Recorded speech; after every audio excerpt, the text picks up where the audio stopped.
Hi, I'm Chris Fox, lead gameplay designer, and I'm here today to tell you about the 6 new character classes in Plants vs. Zombies Garden Warfare 2.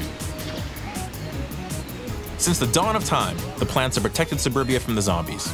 In Garden Warfare 2, the zombies have finally won and are now, for the very first time in franchise history, defending Zomburbia from the plants who are fighting to reclaim it. Now, this directly informed how we created the new character classes and their ability sets.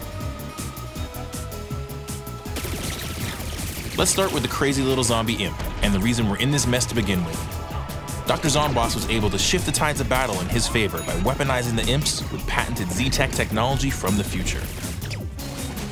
The imp is an agile, dual-wielding pest equipped with butt boosters, gravity grenades, and all sorts of other tricks. While on foot, the imp can use his speed and agility to get close to his enemies, set up some great team play moments with his gravity grenade, or just go wild with his imp kata ability. But that's not all. He can call in a Z-Mech Pow, who's a hulking robot complete with shoulder-mounted missiles, a robo-laser, and some feet made for stomping.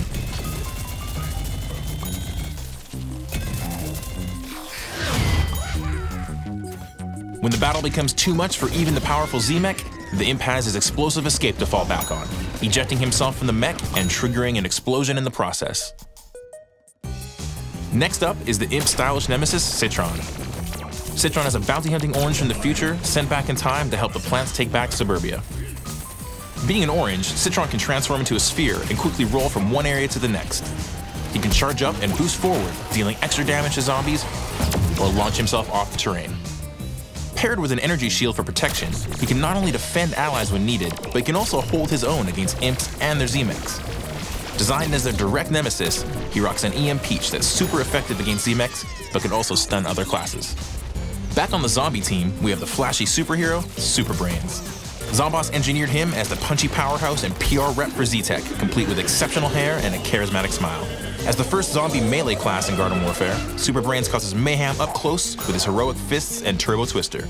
He's no slouch at a distance either, as he can leap structures in a single bound, send plants flying with his heroic kick, and use a super ultra ball at range.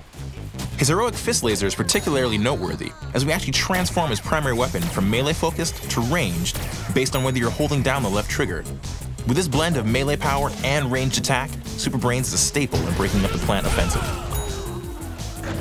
What better way to bolster the plants and counter the mighty Superbrains than a supremely powerful sorceress from the past? Meet Rose.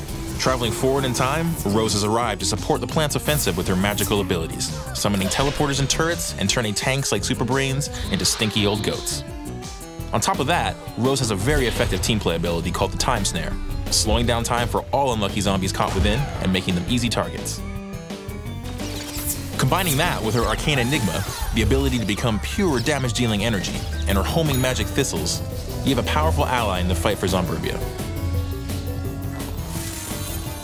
Now on to Captain Deadbeard, a crusty pirate from the past who was adrift for hundreds of years. As an expert at long-range combat, he's just what the zombies need to defend against the plant offensive. His primary weapon has 2 modes: his long-range spyglass shot, used to vanquish plants at a safe distance, and a slow-firing, short-range scurvy scatter shot. In keeping with his long-range focus, Deadbeard's Parapal ability allows the player to take to the skies and attack from above with laser beams and explosive airstrikes. Captain Deadbeard also has his Cannon Rodeo ability, where he rides a giant cannon that fires explosive cannonballs. Finally, when the enemy gets too close and the scurvy scatter shot isn't enough, our fearless captain has a dynamite-equipped armored barrel to hide it. Last, we have the surly Colonel Korn, who wields dual cob busters and leads the plant offensive as the primary assault class. He's deceptively quick and has a high rate of fire, and he can launch his cobs like rockets when he needs to deal a lot of damage very quickly. His Husk-Cop ability propels him into the air, allowing him to fire corn cobs from above. And if that's not enough, he can even call in a butter barrage airstrike by lobbing out a hot potato to mark the target zone. With the Colonel on their side, the plants stand a real chance in their battle for Zomburbia. With these 6 new character classes and their crazy new variants, we have something for everyone in the battle for Zomburbia.